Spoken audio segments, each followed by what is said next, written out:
let's get started with episode 283 of the Current Gen podcast. My name is Tim, and I'm here with Dan. Welcome back, Dan. So glad that you're here these last few episodes, man. I gotta so many make up for lost video time, games. you know. That's Well, right. You do. close. You do. Oh, that is so snazzy. If you aren't watching on video, you just missed literally the coolest thing ever. That's right. So That's why you got to watch us. Don't just That's why you listen. gotta watch Look at us. our Yeah. faces while we speak Come on, to you. people. Speaking of Come on, speaking to people, Tim, I wanted to just throw this right at you. Surprise it. I'd like to, if I may, Tim, can I step up on the soapbox once again? You may. Okay. Because I was gone for a little while, so I got to make up Sure. for being away, and I got to step on the soapbox. Hit us So a with it, couple of Dan. things. One a positive thing, and one of not negative, just me being a snarky, sob. Yeah. But the positive thing first. I want to thank a certain individual that I met through Twitch. Actually, she had raided into me many months ago, and really quickly, just somebody that really vibed with like us, like me, and like the people in my channel. Kiora of Mist is what her name is on Twitch, and her husband Cootie, who mods for her. They're both just really solid people. Really enjoy them. How do you spell They're fantastic. Kiora? So Kiora would be Kiora of Mist, and Mist with a Y. Okay, got it. So check her out if you want some cozy vibes. She's just a wonderful person. Every time I've popped in lately, she's just like, "Hey guys, like Dapper's like on a podcast," and I'm like, "You're way too nice. So you don't have to be like you're too Kiora. You're too nice." Thank you so much for Sounds actually to me like being Kiora like, is "Hey." one of those just fresh breath of fresh air to remind you that there's good people on the internet that you Yes. can engage with. It's just nice to have that sometimes, that It's nice that, breath to of meet fresh air. people who are like kind and supportive, and like with me not streaming right now, I think that's kind of her way of being like, hey, like if you do want to hear Dapper talk about anything, go over there. She's just super nice. She's good people's. So Kiara, if you're listening, thank you for being you. And also Cootie, if you're also listening, insert Kefka laugh here, because Cootie is a big Kefka fan. So Sweet. Which I know you would. Good shout outs. Good shout outs from Dan to Kiora and Cootie. By the way, is it Cootie Kudi, or is it like you have the cooties because you're a girl, Cootie? Cudi. I thought it was Cudi. Okay. Cuddy. No, what did I think it was before? I don't actually even remember. I was saying Cuddy, it wrong C-U-D-I. at first. I would think Cuddy. Okay. Yeah, but then I heard her say Cootie, and I was like, oh, it's Cootie. Okay, whoops. But yeah, no, they're just really good people, so I appreciate them. Very cool. And if anybody is listening to us because of Kiora's recommendation, I appreciate you as well. Yeah, nice. All right, well, all that lovey-dovey stuff out of the way. Hit me with the real business, Dan. Let's hear it. Tim, listen. Yeah. All right. Yeah. I don't know if you've seen this thing going on. I don't know if this is like a new thing. I don't know if it's a this year thing, if it's been the last couple of years. There's a certain sect of people out there, right? Yeah. There's a war, Tim. There's a war between Halloween and Christmas, right? There's a war. Yeah, light and dark. I get it. Yes, exactly. Now, I don't want to be one of these people that just blanket statement says all Halloween people are what's the word I'm trying to think of? Shit, I can't think of the word, but whatever. There's Summerween. Have you heard of this Summerween nonsense? Whoa, no, I have not heard of Summerween. That sounds like something that you shouldn't be able to say out loud, but keep going. Hypocrites. That's the word I was trying to think of. Y'all are hypocrites. Okay? Ooh, because they sit here and they're like, oh, Christmas sucks. Christmas is so jolly and blah, blah, blah. And like, they're always like raising Halloween up and being all happy about Halloween. They want to celebrate Halloween all year. And apparently it's not good enough. Now we need summer to be also about Halloween, right, Tim? Gotta have summer also about Halloween. Sure. Yeah.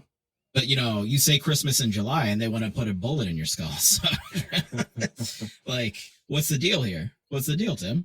You know what's funny? On our trip to visit family on the East Coast last week, my father-in-law actually made one of the dinners that he was responsible for. He decided to bring a full-size turkey and mashed potatoes and cranberry sauce, and we had a full-on Thanksgiving in July. It was actually really fun. Hell yeah! Oh, absolutely, dude. Absolutely, do it whenever. It's fantastic, delicious. Yeah, it was a good time. just like it's fun to sometimes I'm happy grill in the that you winter, had and that. you know what I mean. Like it's like you're out there like in the cold with your snow boots on to quickly get stuff done on the grill. Like that's also fun and funny to do that Yeah. sometimes. So It's almost kind of like anyway. people can just do things whenever they want because it makes them happy, and everybody Interesting. else should shut their mouths and let Yeah. people just live their lives. Yeah. Well, that's a theory, I guess. You know, if you want to live by that. Yeah, I guess. yeah, Yeah. I'm just throwing it out there, like Yeah. yeah. Yeah. So Well, I did there you not go. know of the battle and gatekeeping of holiday warfare that was Yes, going on, yes. but Mhm. between those two, it's not even close. Like I'm firmly on the side of the Thanksgiving and Christmas tag team. To me, it is the best Mm, 1-2 punch holiday duo. yeah, It's great. I think Thanksgiving just sets up.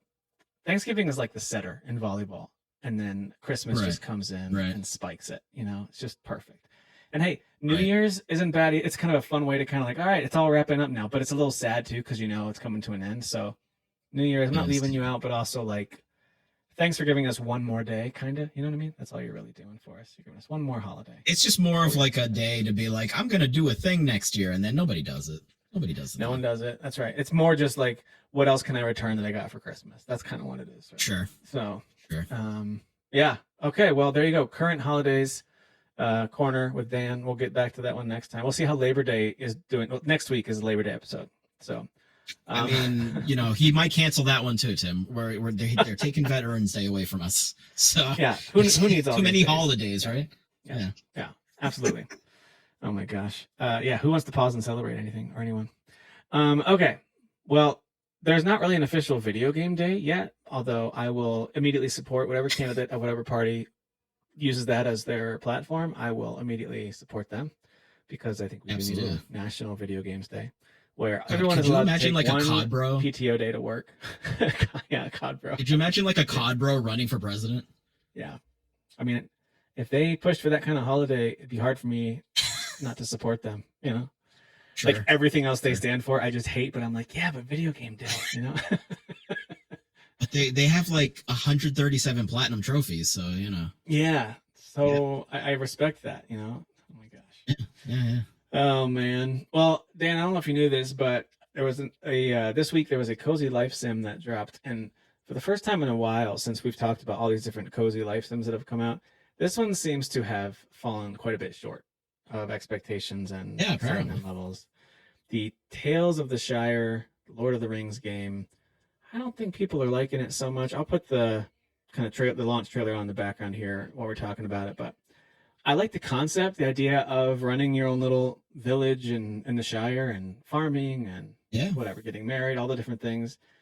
But from all accounts, it's just not a good video game. So that is a bummer. yeah. I'm very bummed by this because this one would have been very me. Yeah, Because I mean, Lord of the Rings they're like my favorite movies. So yeah. There's elements of it, and even in this trailer, that I'm like, this looks appealing. Like I'd want to give it a shot. And so it's one of those things that maybe if it, were to hit Game Pass or go super super cheap, and maybe there's good word of mouth about some updates and stuff. Maybe hey, they've cleaned the game up. It's surprisingly good now. If you start to hear those kind of things, I could see myself giving it a try, but not now, not at full price, not with other stuff to play.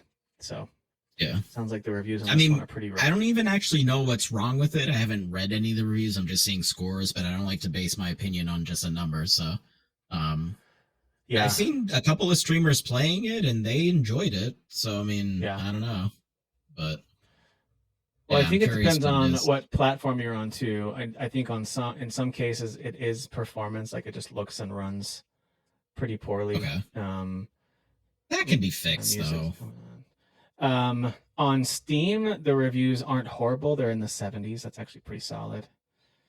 So a lot of repetitiveness. They're saying yes, performance is a problem, and they need to fix it. Um, Okay. yeah, Yeah, I and mean, a if lot of it's people saying that the repetitive, gameplay loop and some of the elements are just missing. Like it just, if you've played Life Sims before, oh, we already went to the next game, which looks really fun. If you play these Life Sims before, there's certain things you expect and certain sure, certain sure. steps in the gameplay loop that you expect. It seems like people are just kind of like it feels like it's missing some things, and I don't know exactly what Hmm. that is, but I mean, yeah, literally, Stardew is right there. Like, don't copy it, but like, it's yeah, right there. It's like, hey, this is how you do this, like, fantastically. So just like do your own right, version of this. I right. don't know, Yeah, I man. agree. I'll give it a look later, but it allowed me to skip past it and kind of put it on my maybe someday backlog list to dive back Yeah. into after updates. And games like this, if they get support, could be one that is worth taking a look at again later.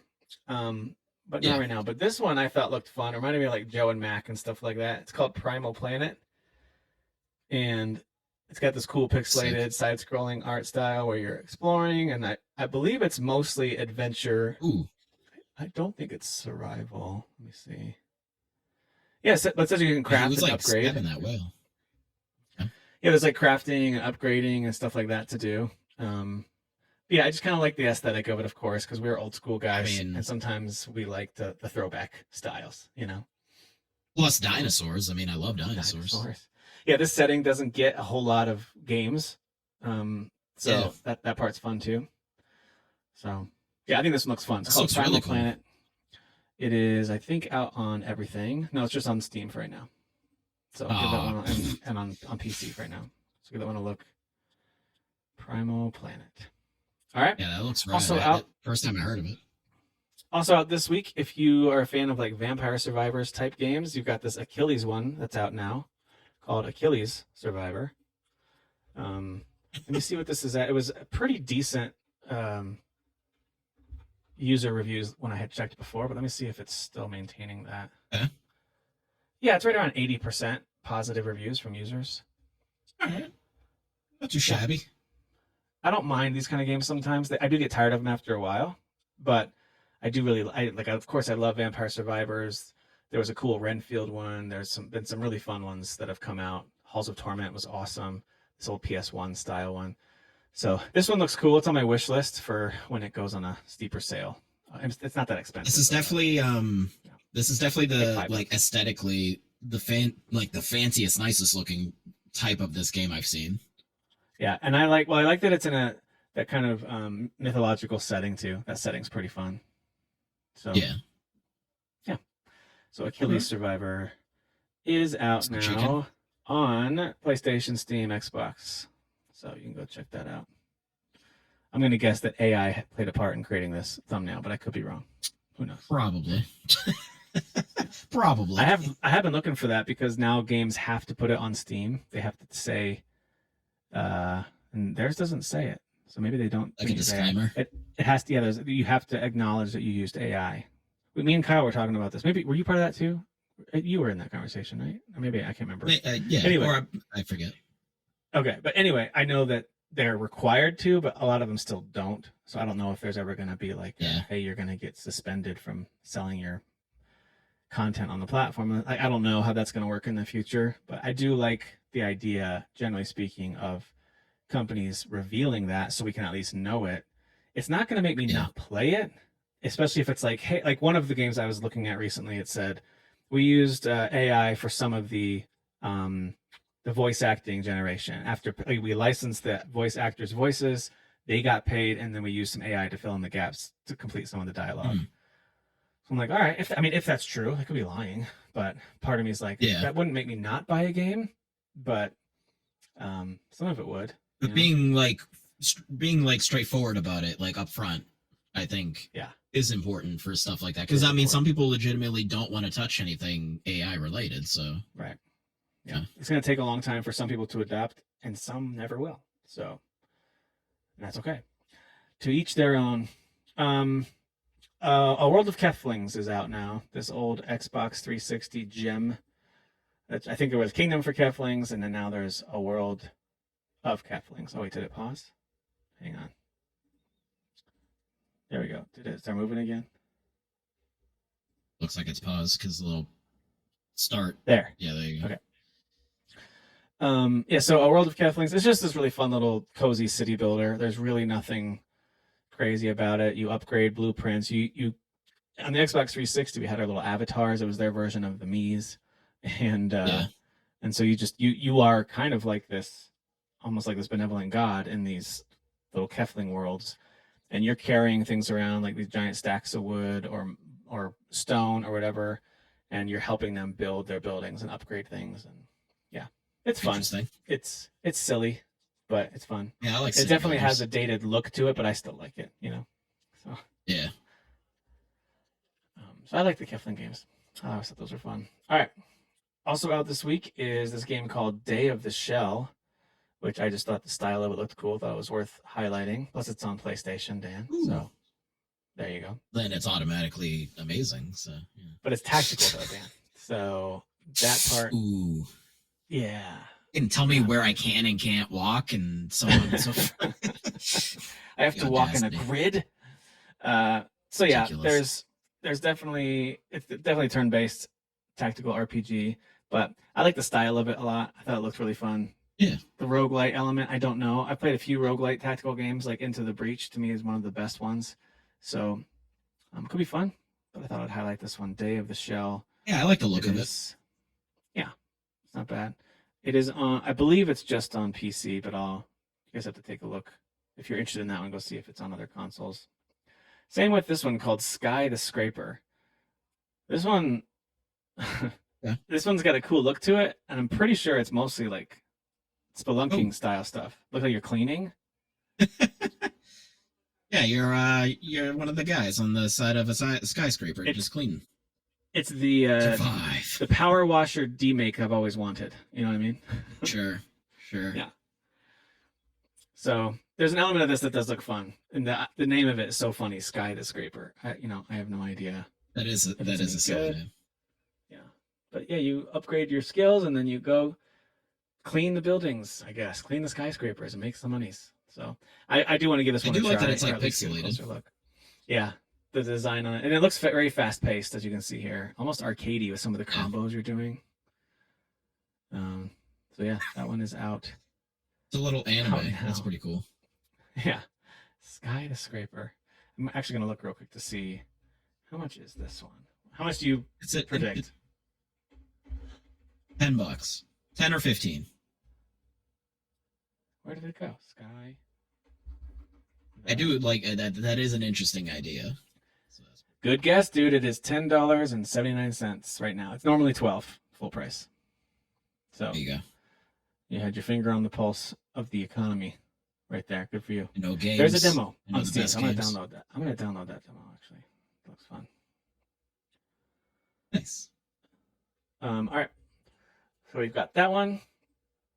We also have Atomic Owl, which I thought looked really cool. Another cool side-scrolling action platformer, But I like the idea of it. The idea of you are the samurai owl, kind of, it looks like. So I like the setting. Why not? I think it looks cool. You're an owl in Tokyo. Fight through challenges. Some beautiful backgrounds. Yeah, backgrounds are cool. Yeah. So I like this. I like this look, and I'm really into. Oh, there you go. Steam, Xbox, Switch, PS5. It's on all the things. Okay. Atomic Owl, and then we've got Frosthaven, which I'm only highlighting because I know we do have some board game players who tune into the show sometimes. So this is an adaptation of a board game, Frosthaven, from the studio who did. I was looking it up. Let's see. It's the same people who did. The publisher of Gloomhaven, which I think is another board game. So anyway, it's a tactical tabletop game. So if you are interested in that, give that one a look. This next one, Dan, listen, I know you and I both like Metal Gear Solid. Like we really enjoy that series. Metal Gear. Let's be honest. Kyle's like the Metal Gear guy. He's the Kojima guy, as much as we both enjoy it. So this one is in honor of Kyle, who's not here for this episode. This one's called Spy Drops, and it's almost a blatant ripoff of Metal Gear. Even this opening. What's the music like here? I'm hearing Metal Gear music here in my head. Like I'm gonna see if I can. Oh, maybe it's not. Can you hear it or no? No. Okay.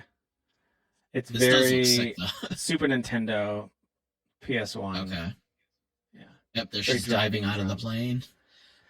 Yeah. Just wait to see the gameplay. So this is very Metal Gear Solid 1 already, but then let's jump ahead here.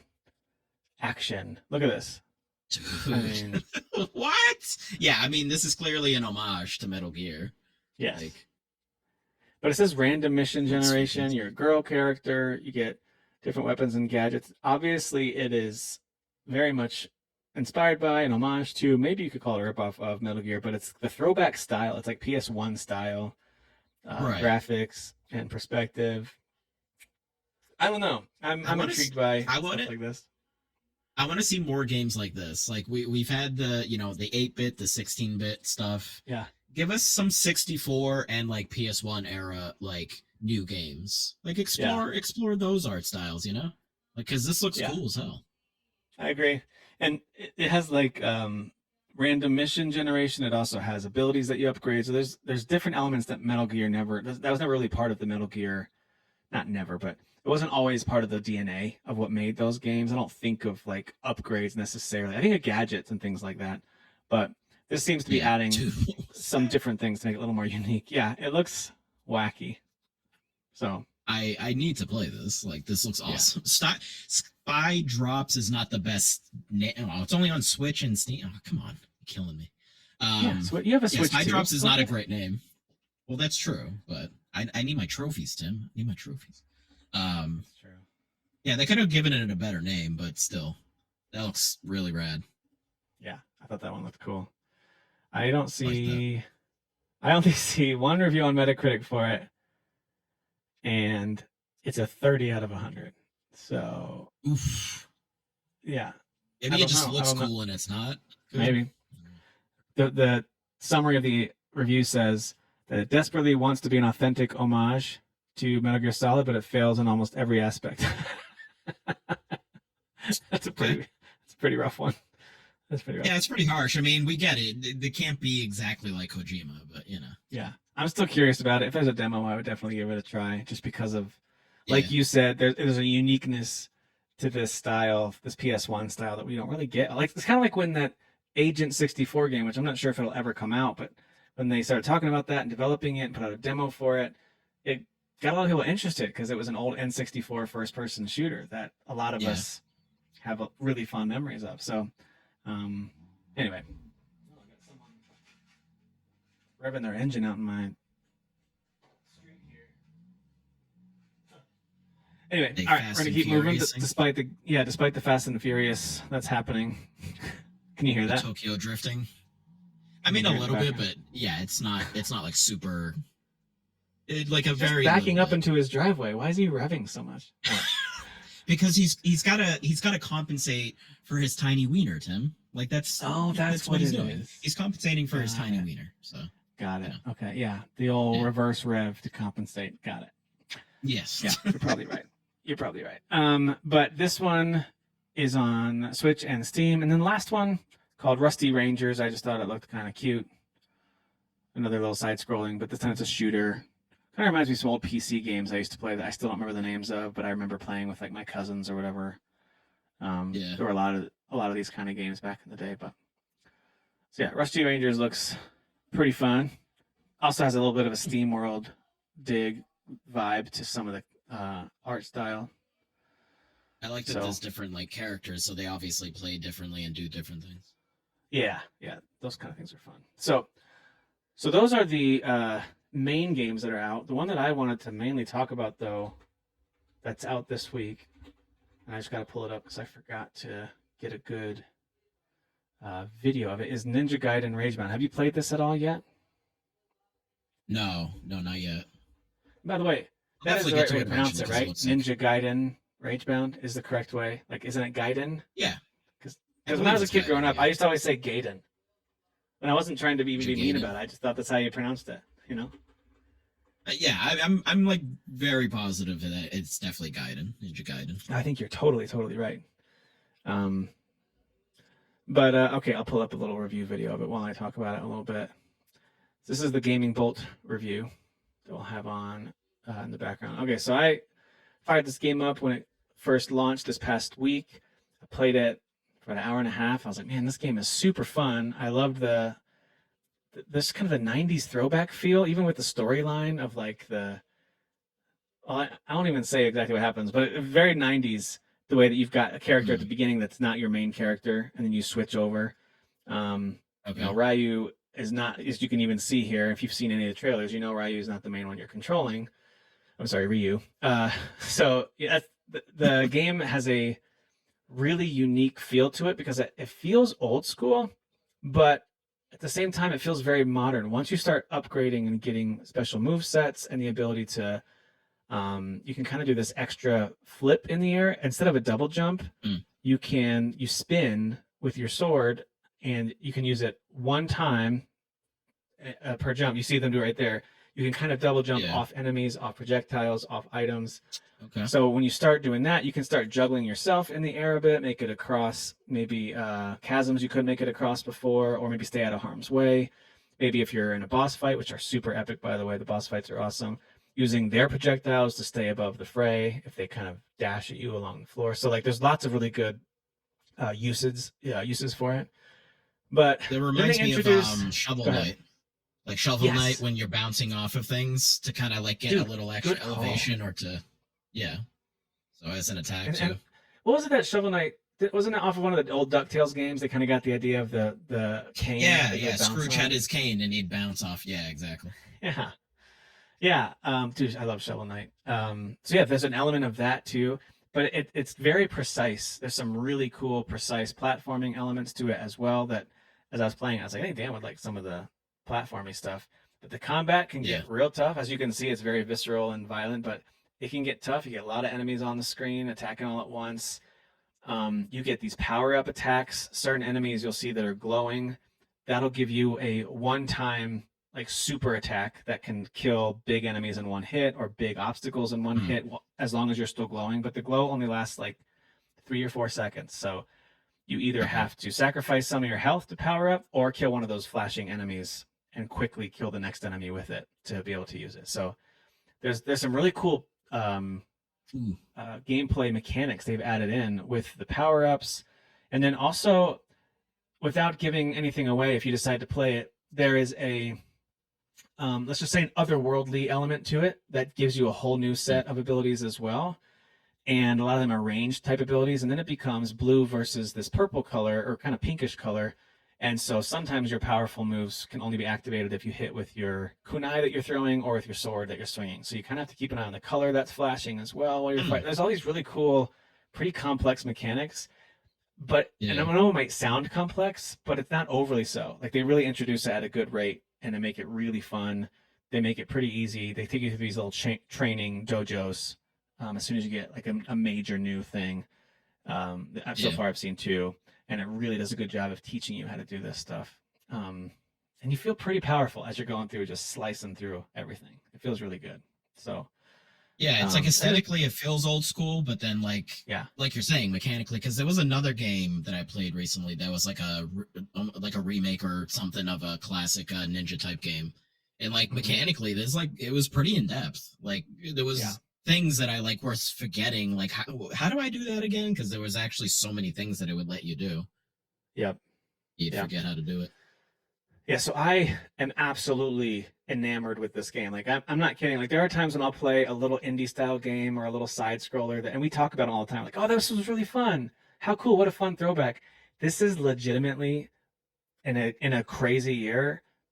It's one of the great games I've played this year. It's one of those ones that I will list at the end of the year. It's like, this game is truly fantastic. Really creative levels and enemies, great design. And it's hard to see it in this little review trailer. You kind of have to see it on your screen. I'm playing on Switch 2. I'm sure it's even better in 60 frames on other consoles because there's only 30 on the Switch 2. But the animation, even in 30 frames per second, super smooth and it looks amazing. The pixel art animation is very detailed. It reminds me almost of like when you're playing Dead Cells and at a glance it looks kind of pixelated and fine, but when you see it in motion and when you're playing it, you're like, even look at the scarf and the way that the body moves as they're taught. Like, I don't know, it's very detailed even with this old school style. So they did a really good job translating the 3D Ninja Gaidens onto this. As I'm watching the chaos with all the stuff on the screen, all the enemies, it's like, that's very, very Ninja Gaiden for sure. Yep. And the boss fights are super fun. I did this one yesterday. I love this boss fight. And the stages are, it's like not a world map that you walk around on. It's like a stage select map. So it's like stage Mhm. 1, 1, 1, 2, 1, 3. And you can always revisit them. They give you a grade for how quickly you finished it. There's each stage has like 3 challenges, like don't fall into a pit or kill the boss with a certain move, or they all have some kind of Mhm. unique challenge. And you can Yeah. actually get upgrades because there's some shops in the game where you can buy upgrades. You can get those things or unlock things, or get these scarabs that you use to buy stuff, by doing those challenges, by getting a better grade in certain. And you'll see it on the level scale when, like, if you go back and you're like, I got a B on my first run through, you'll see that when they give you the score by A, there'll be like a little shadow of a scarab. It's like, oh, if I can get an A, I'll get a scarab that I can use to buy more stuff. Mhm. So then you want to go back through that level and try to increase your score. So there's an element of replayability here too that again reminds me a lot of cool arcade stuff, beating your high score, doing a little bit better, learning the enemy Yeah. patterns, knowing when to jump, all that stuff, and it's really satisfying. So dude, this game is amazing. It's like really excellent, and to me, it's a good palate cleanser because I've really had trouble getting into games since playing Clair Obscur. Not getting into them, but like Okay. finding one that's like my main game because that one was Yeah. so engaging and enthralling, and like nothing seems to match it, Yeah. you know. And so That's what I'm I just like, usually do what? when I'm playing a big beefy game. I gotta play Yeah. something like a little smaller, a little less thinking. Yes. Like this still seems like there's Yes. some thinking because there's a lot going Yeah, on there is. mechanically, but Yeah, there is. But it's yeah. so arcadey and fast, and like even if you struggle, you'll the game isn't like brutally difficult so far. I think it does get harder later, but based on the reviews I've read, it scales pretty fairly. And Hmm. the challenge really isn't trying to get perfect, S rankings on the levels. That's really the challenge. Finishing it super fast, barely taking damage, getting all the challenges, all that. Hmm. So, and there are secret levels that get really hard as well. So I like that a lot of games do that these days. It's like, hey, the main game isn't going to make you quit. Like you're going to be able to finish Yeah. it. It gets challenging, but we've got some stuff. If you like a challenge, we've got some of that for you too. Yeah. Um, even this, as you're watching, like these enemies just coming out of these portals from every direction, and if you actually kill them in the right order, you will get power ups to fight off the big guys. So if you look for the little enemies that are glowing, you kill them first, take out the big guy, hit the next glowing little enemy, take out the big guy. It's just so satisfying, man. They did a really good job with this game. So Yeah, yeah, this has always looked good since the second they showed it. It's like, oh well, this looks rad. It's the blasphemous team, I believe, if I'm not mistaken. yes, that's right. It is. It's the team who did Blasphemous, which is funny because I Yeah, played Blasphemous and I always in the back of my mind, I'm always like, I need to give that one another try because I remember liking it, but something about it, I was like, I don't know if I'm into this right now. But I remember liking the yeah. vibe of it. Um, Hmm. but yeah, this game is truly excellent. Like I'm really really impressed by it. So, is there anything else new, 100%. or even if it's not from this week, but maybe from last couple weeks, Dan, that you've been playing that's worth highlighting or calling out, or maybe any updates on stuff like Donkey Kong or anything else you're playing? Let me check the date on this. When did this come out? Oh, this is not a new game. Okay, never mind. I thought this was like new, or maybe it's just new on consoles. Hold on. Which Yes. one? I'm playing something. So it's a bit out of my wheelhouse. It's Okay. a tactical shooter. Okay. Um, I'm Now just I'm trying to intrigued. see when it even. Yeah, I'm trying to see like when it actually just came out on PS5 because Is maybe it it's new on online? consoles, but you can play like yeah with buddies. Like Okay. it's got Have a you been co-op doing mode that, or too. just randos, or playing solo? No, just by myself. Okay. Console release date July. Okay, so it just came out, I guess, July 15th on consoles. So that was a few weeks ago, but um, What's it I called? didn't like. It was just so it's a game called Ready or Not. Oh yeah, yeah, yeah. This Um, is super popular, right? yes. So something that totally I would have just you know scrolled right past. Oh, Mm-hmm. it's a shooting game, whatever, military. Like I have to be in the mood for something like that, or I like the occasional Call of Duty where I'm just running and gunning and it's fast and blah blah blah. Yep. But I was watching a streamer that I frequent in the mornings play this, uh, and I was like, this looks super rad because it looked like it just had a lot of detail that the AI, the intelligence of the AI that you have with you was pretty smart, and same with the enemies because you can also toggle the difficulty, so it also makes things even tougher. But yeah, it's like a tactical first person game. I think it's kind of like Rainbow Six Siege. So Okay. essentially, you're like a SWAT team. So it's you. So if you're playing by yourself, it's you, and then you have a team of 4 AI characters that you can like issue out commands and stuff, which is super sick. And I mean, this is probably common with these type of games, so it's probably just like par for the course for people who play these often. But for me, it's new because I just don't play this a lot.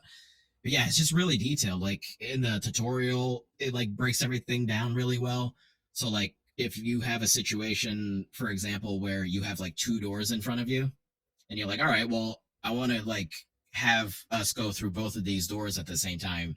You issue those commands, so you have like 2 guys on team blue team, and the other 2 guys on red team, and you basically tell them each to go to the doors. You queue those commands up, so like 2 go over there, 2 go over there, and then you can like initiate them to bust through the doors at the same time.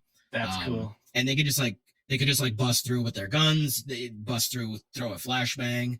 Um, it's really detailed. Like even like when you ask them to come up to you, like okay, like they're over there. You're like, all right, you know, let's all rally together. You can actually like dictate like the positioning of it. Like it's got a lot of detail of like what you can So do. almost like a So sim the AI shooter a little bit too. Like Yeah. like they got sim elements to it, which I think is really cool.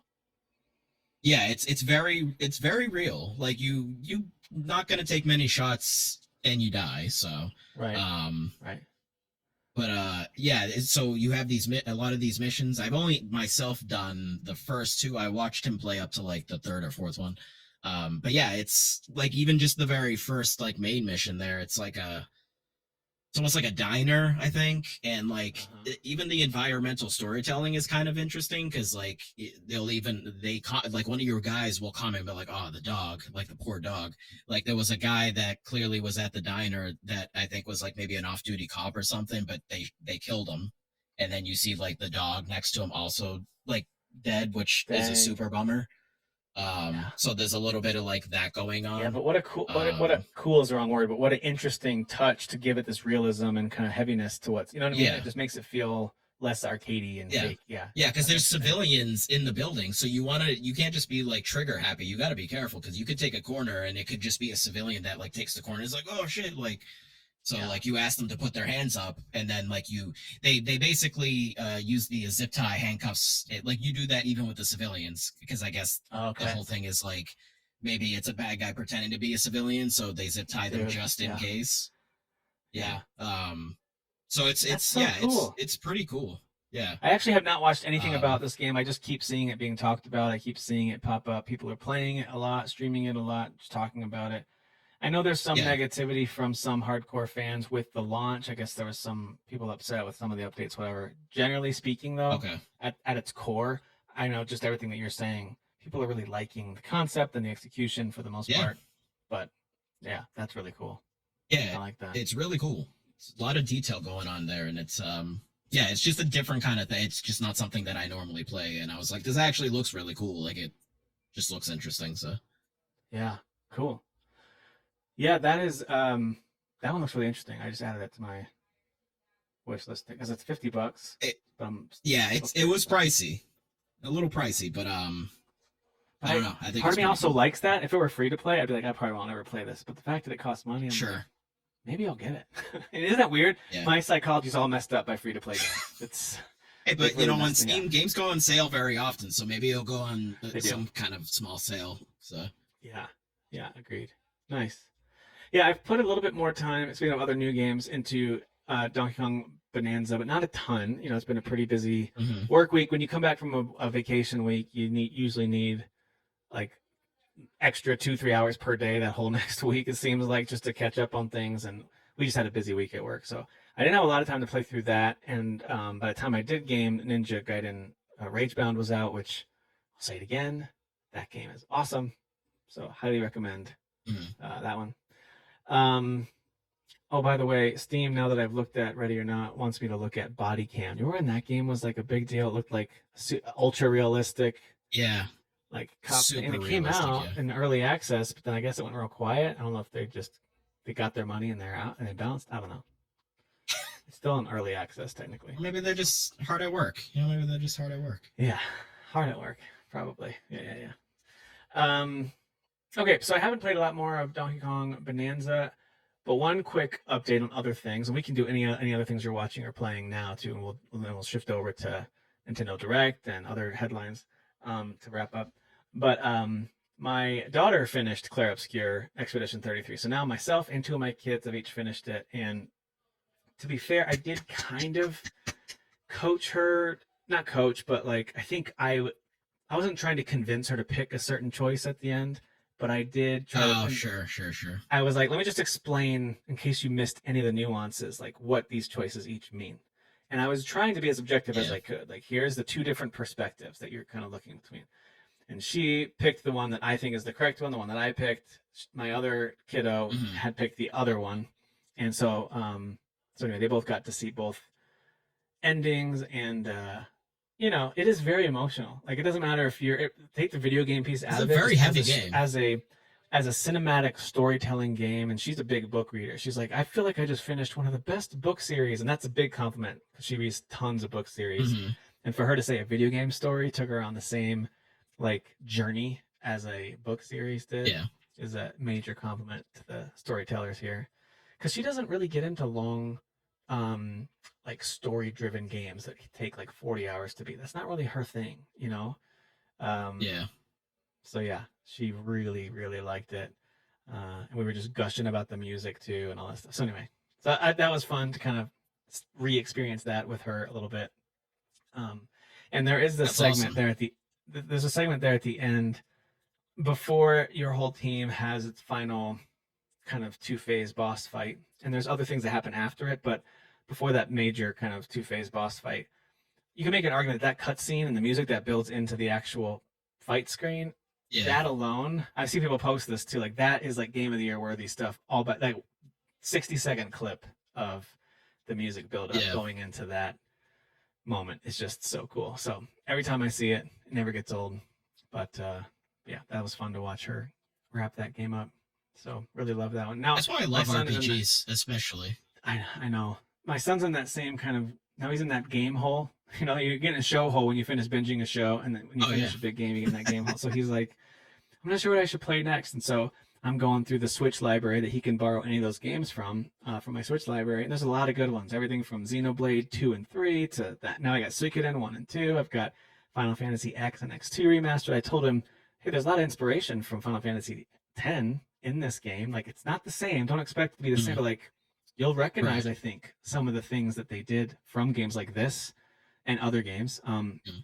Legend of Dragoon for sure, and others. But anyway, all that to say, I could tell he's kind of like, I don't know what to play. So I convinced him to give Xenoblade Chronicles 3 a shot, since I've only played like an hour of it.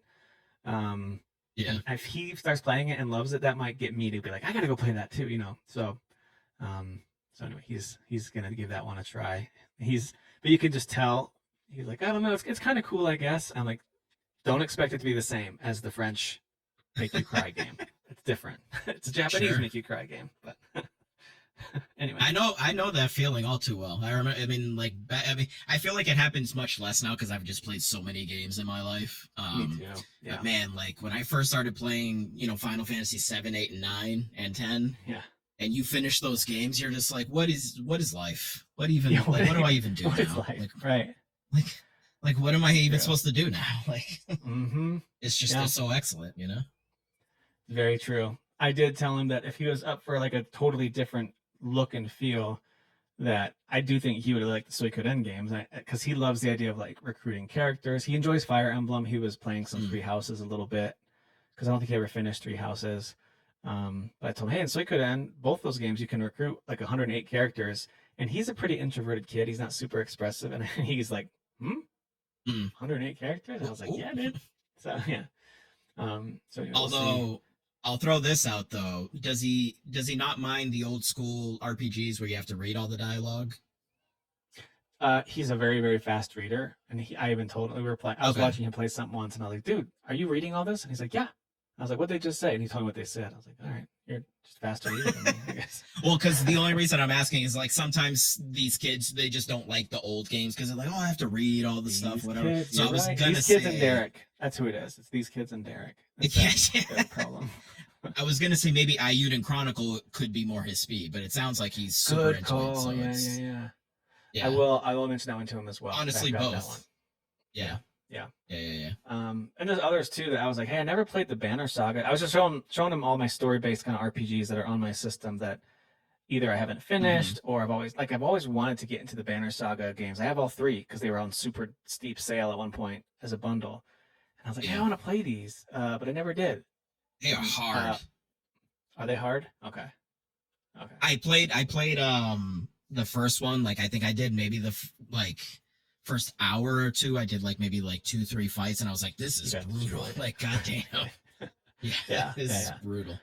And then also I showed him like the Ruined King. You know, that's part of the League of Legends universe. That's a pretty cool little pirate themed RPG. So anyway, I was just trying to point him in some directions, but also I was like, I also get it. Like if you just want to do a new game plus, and because right now he's just doing like all the end game stuff. He's like level 80, Unclear Obscure. He keeps going back and like playing more and fighting these crazy hard bosses that I was like, dude, I went to a couple of these bosses. They one-shot me and I never went back. So I have not completed that game 100% at all. I did a good amount of the side stuff, but I definitely left some stuff behind for sure. Yeah.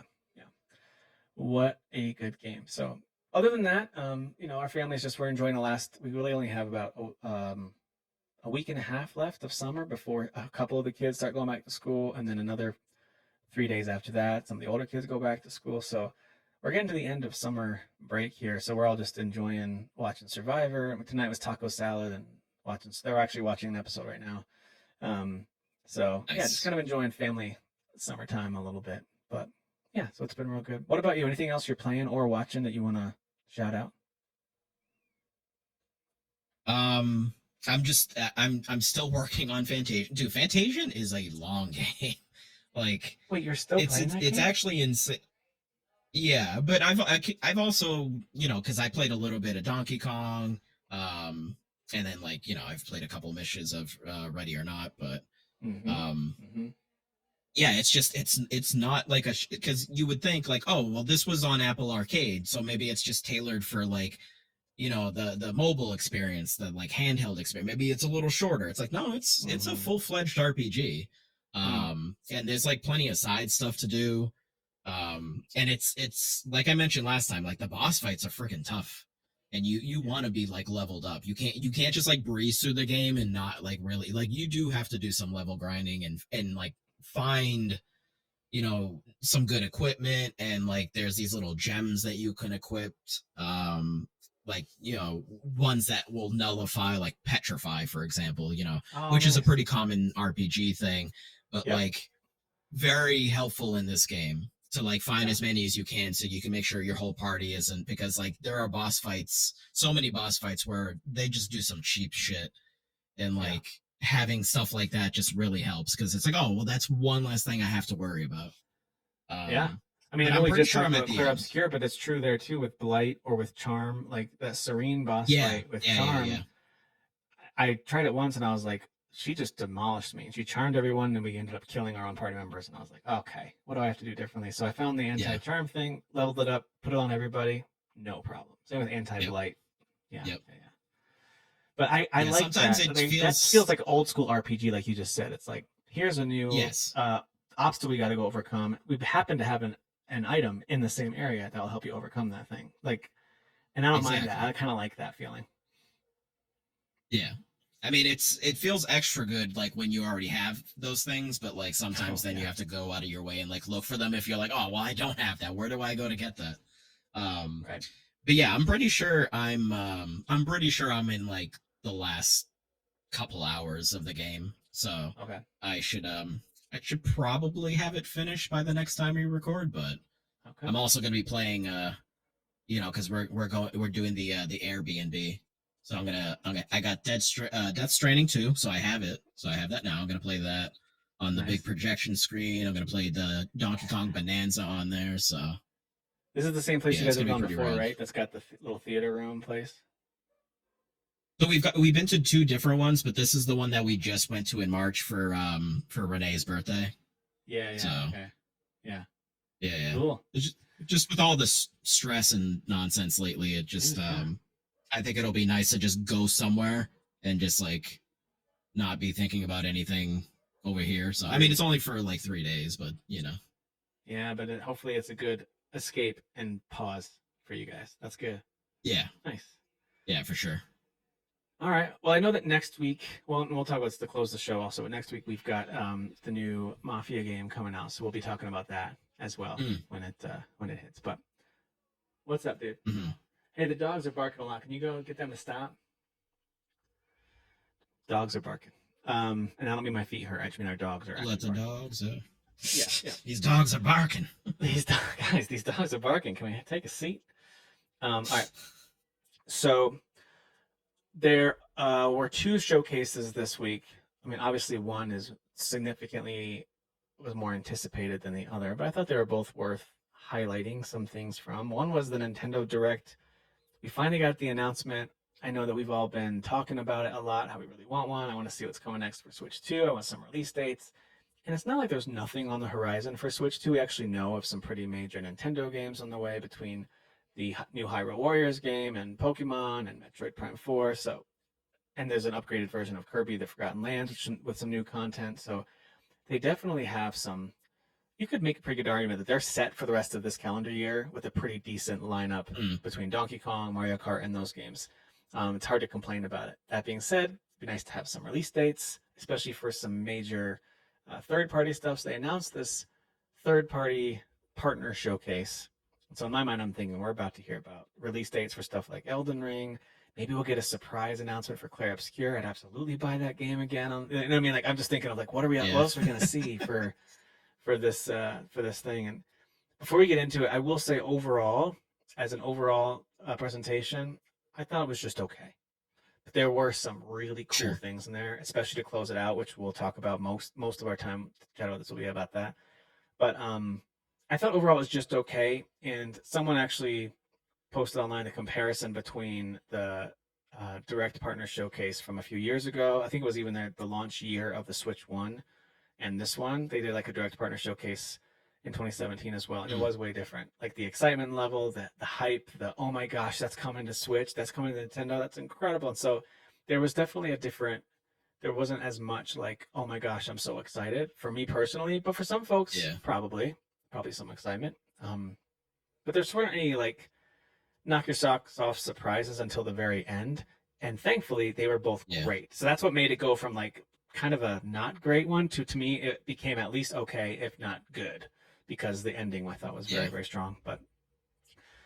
Um, but anyway, I'll go through a few of these because I do think it opened with something that was interesting. It's not a series that I care a ton about, but I thought it was cool that another one's coming and the graphic style does look different. Um, Yeah. so Capcom is making another Monster Hunter Stories game. I don't think you've played these, have you, Dan? Have you played one or two? No, I would like to though, because they're like just traditional RPGs, right? If I'm not Yeah, they mistaken. are. They're turn-based. Yeah, there's definitely an element of kind of capturing and training, and then like having mounts and that kind of thing. So there's some elements of that there as well. And it's Hmm. just got this different art style, right? It's like this anime art style as opposed to Yeah. that more video game look of Monster Hunter games. So, Yep. but yeah, so this is coming. As soon as I saw the art style and saw the Rathalos flying, I knew this is a new Monster Hunter game. So it is coming to all platforms, I believe. At first, I was like, dude, did they get this as a exclusive? And no, they didn't. But so it's coming to both. Oh no, they talked. It is coming to Switch 2, I think. But they did talk about how there's going to Yeah. be Yeah. some Yeah. games here that are Switch 1, some are Switch 2, and yeah. So they announced the new Katamari game, which is coming to all platforms um, in October. So I don't really care, but I mean, to me, that Can't was believe a they're still making novel these. idea in PS2 days. You know, it was kind of a Sure. funny Now thing people back love then. these games. People love They the do. Katamari games. They do. They do. And then Just Dance, which we'll skip that one. Dragon Ball Sparking Zero. Hey, if you're a fighting game fan, I'm pretty sure people loved this one. So this is coming to Switch. Yeah. So there's that. Plants vs Zombies. Now, I do think this will be fun. I loved that original game. So Dude. getting a remaster is fun. I'm very excited. Yeah, because I mean, like, it's not easy to get your hands like. I mean, when was the last generation that had just a traditional Plants vs Zombies? It was like 360 PS3, I think. I had it on the DS, like the original DS. Okay. Okay. And then I Yeah, because remember we had getting two on the phone, and it was so free to play and like pay for all yeah, this stuff, and I was yeah, like, no, what am I yep, doing? yep. So, Yeah. but yeah, I'm excited. Like, to me, this is one of those we talked Co-op about too. palate cleanser games. This is a great, yes, and co-op, couch co-op to play. Yeah, Yep, this is yep. gonna be fun, man. So Yeah, yeah. I'm down with this one, and it is coming to all platforms. Of course, it was announced here, but it is coming to everything in October. Yep. So that's a good Halloween game too, I think. Yeah.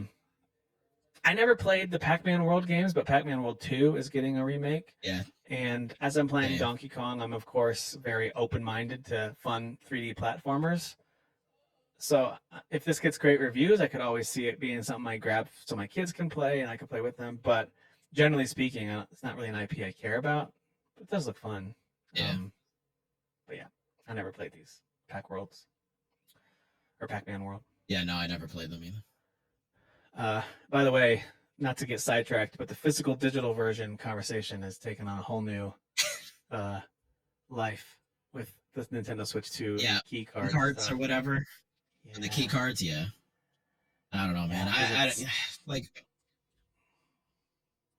It's just like, just give people cartridges. Like, what? Like, how much money does it really cost? Like, how much? Like, you know, like. Yeah, I don't know. I can't imagine it's a crazy amount. One thing I read, no idea if it's true, was that CD Projekt Red, I guess, ended up spending a ton of money because they had to get the biggest cart possible to make Witcher 3 work.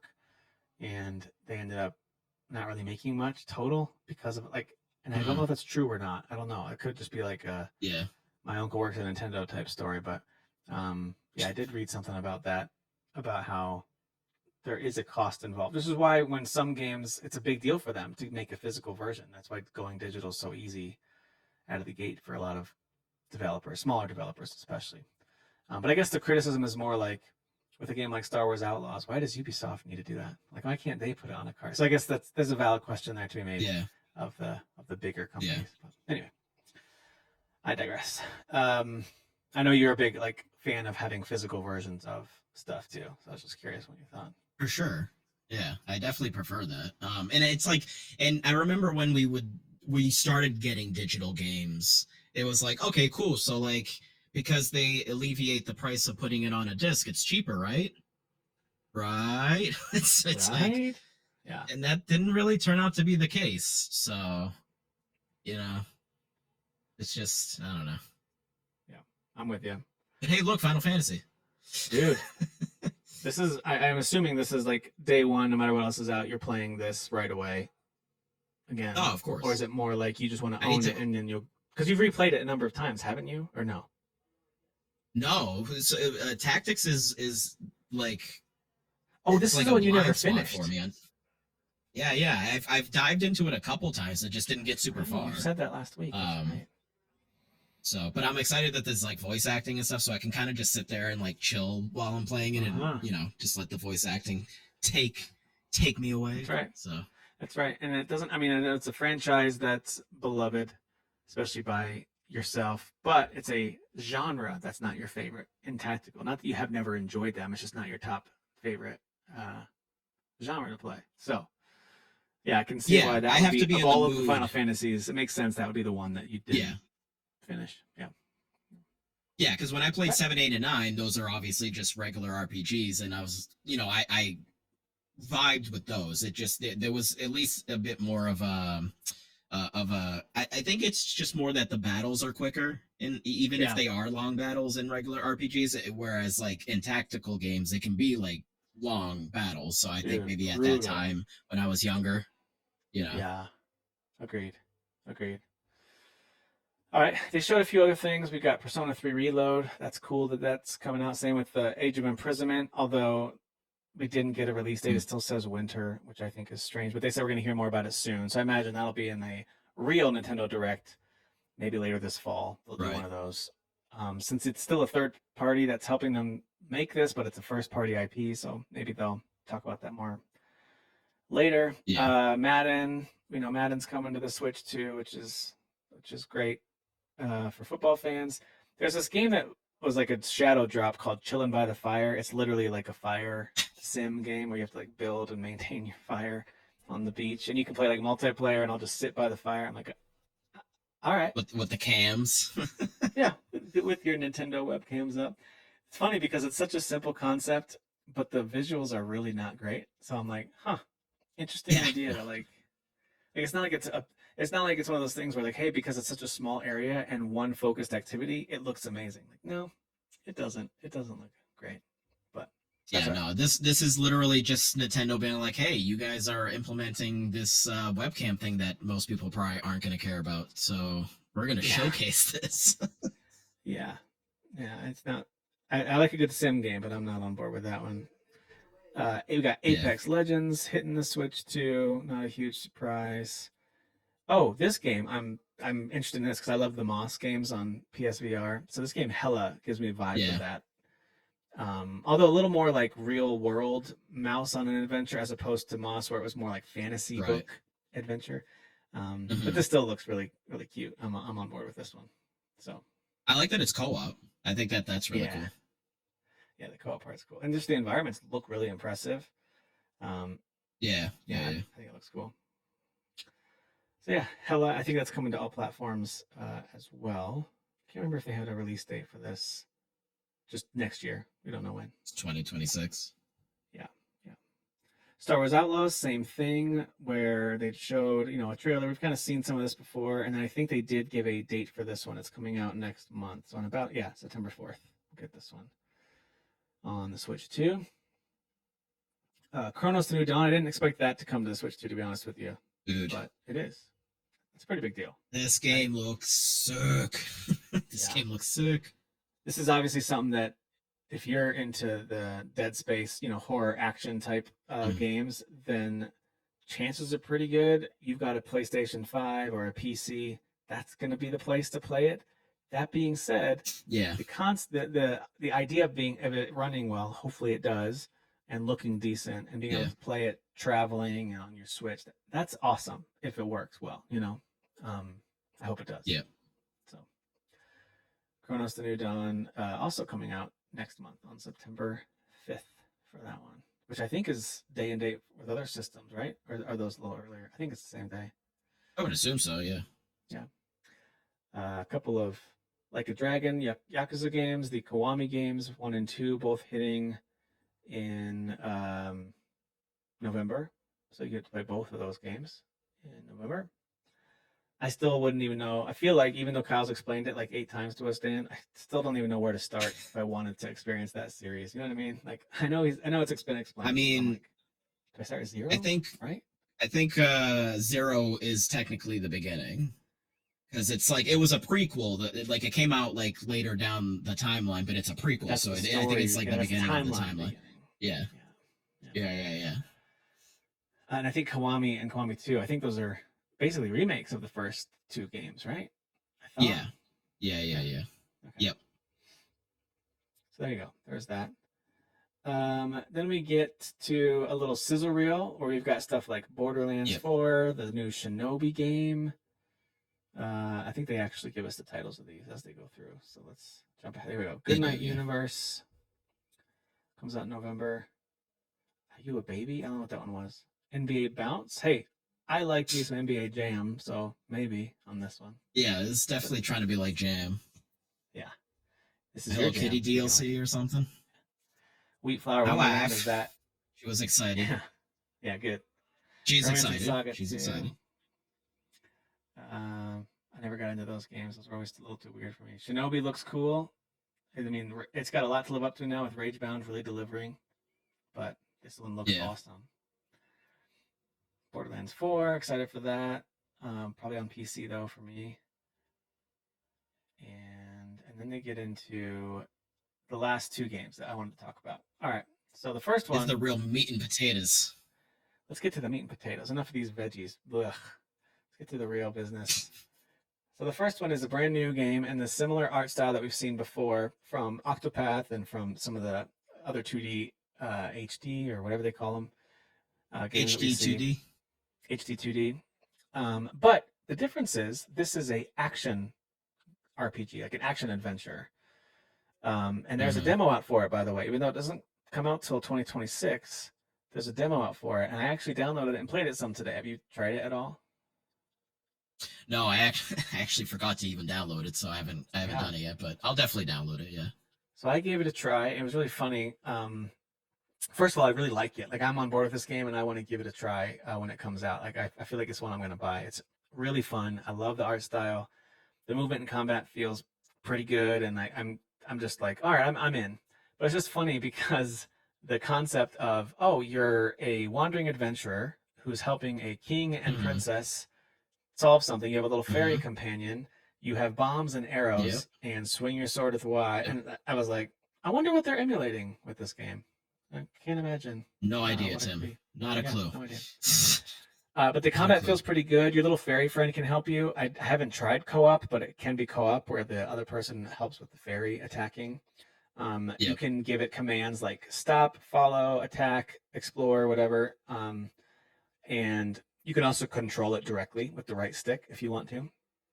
Because it's a fixed perspective, so that right stick doesn't do any camera activity or anything like that. You get these magicites that, just like a lot of RPGs, you equip to get different kind of stat bonuses and damage bonuses and stuff like that. And then you can only have a limited number of those until you level up more, so you can equip more of them at a time.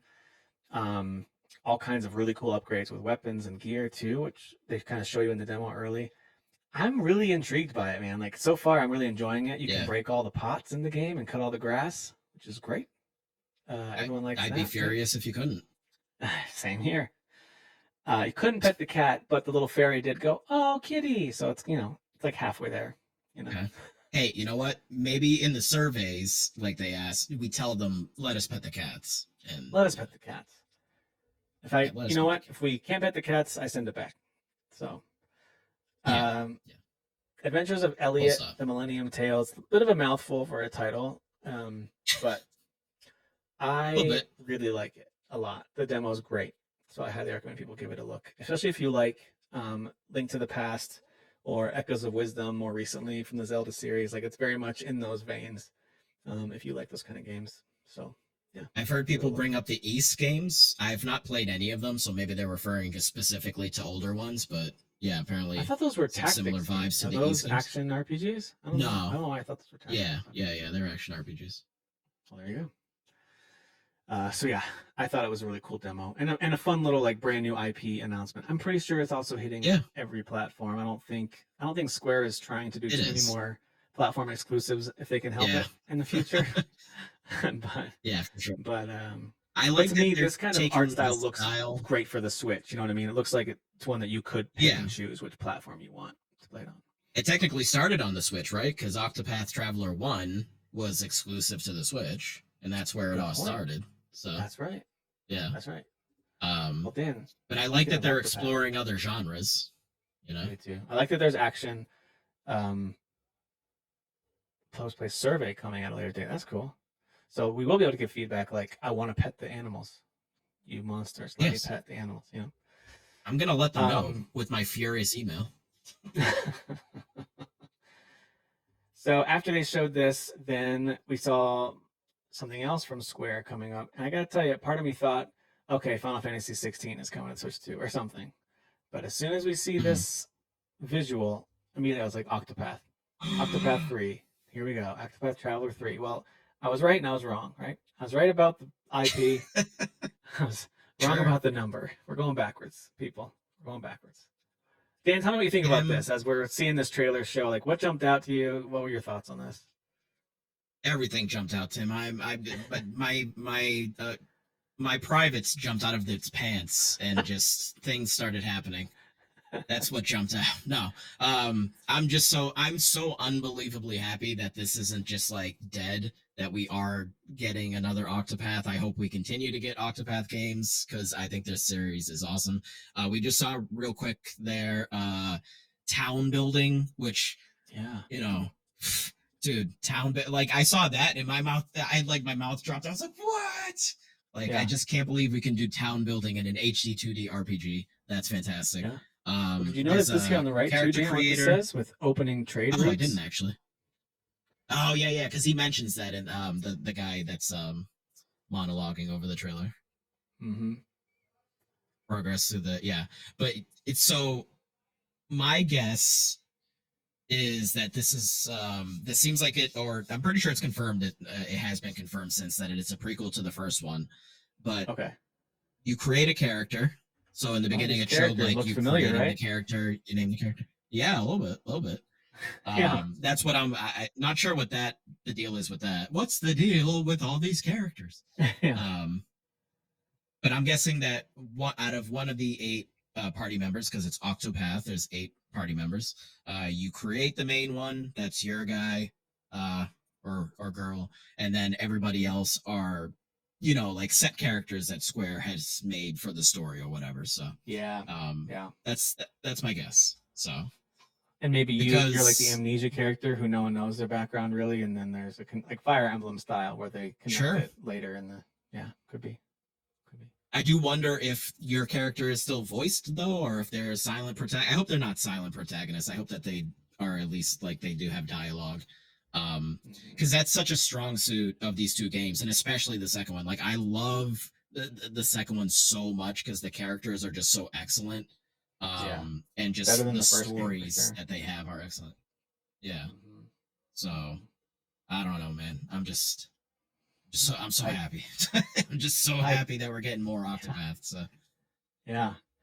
Yeah, I was a little bit surprised by it too, because to your point, like with a big company like Square, when things aren't home runs, like instant hits making billions of dollars, it's like they could can this and all the yeah, people who are responsible for it at any point.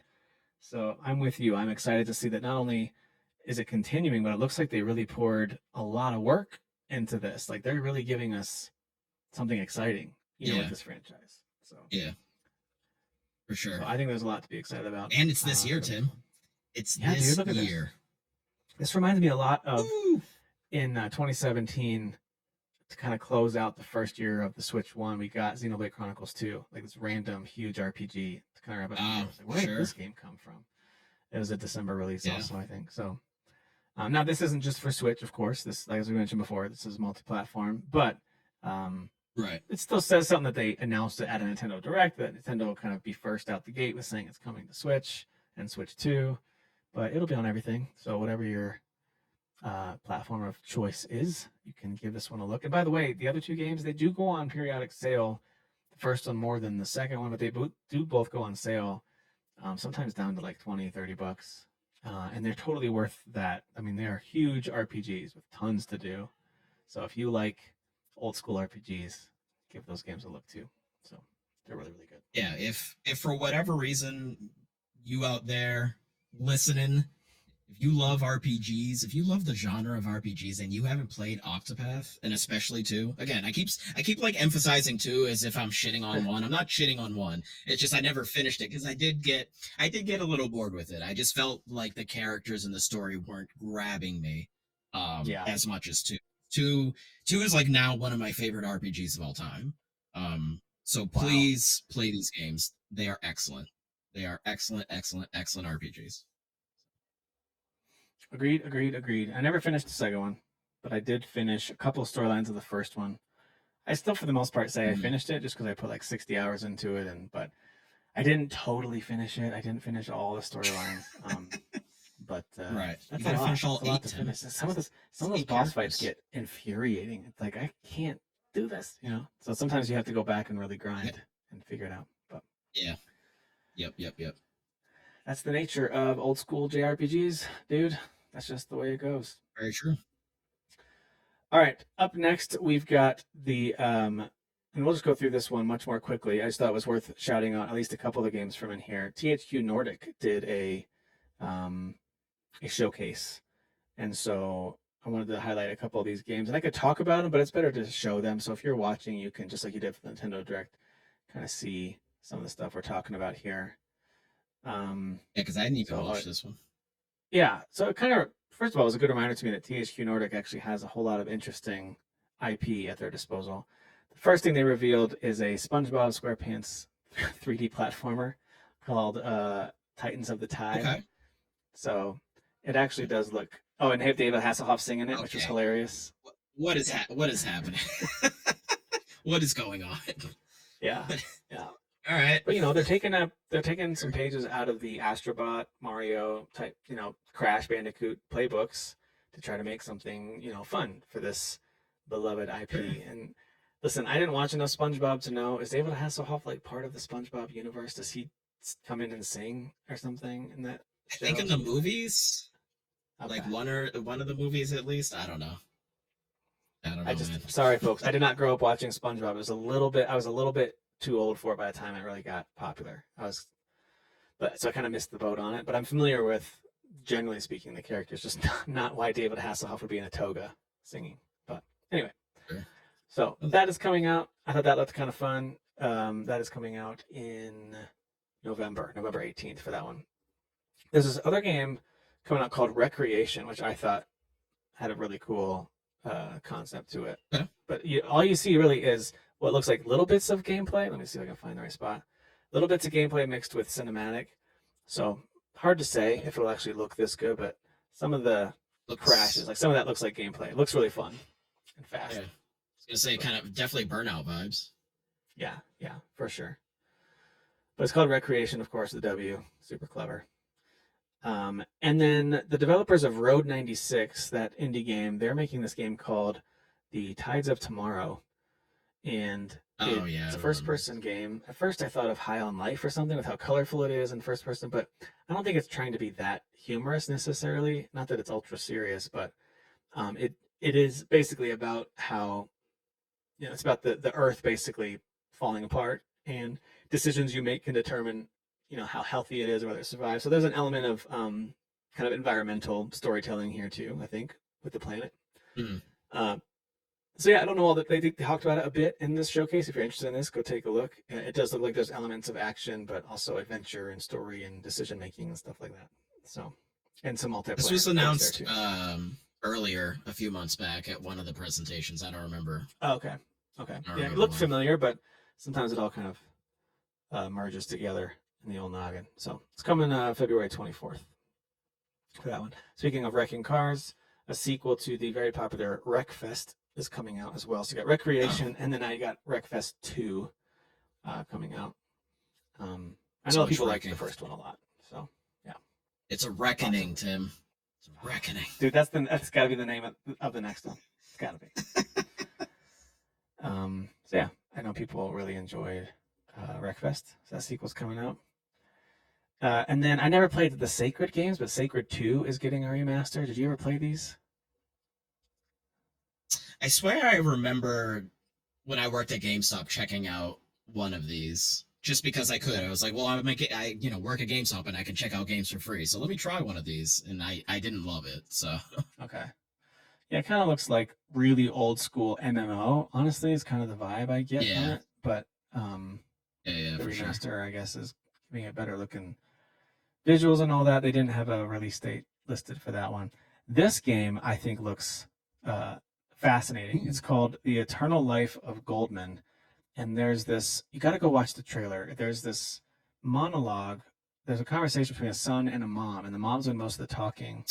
And it's like increasingly emotional, and then she gets really angry. Like there's something going on. I don't know what it is. So this old school, almost like old Hobbit movie cartoon art style. You know what I mean? Like really kind of weird, creepy art style, mixed with her monologue and some of the surprisingly violent kind of platforming action moments.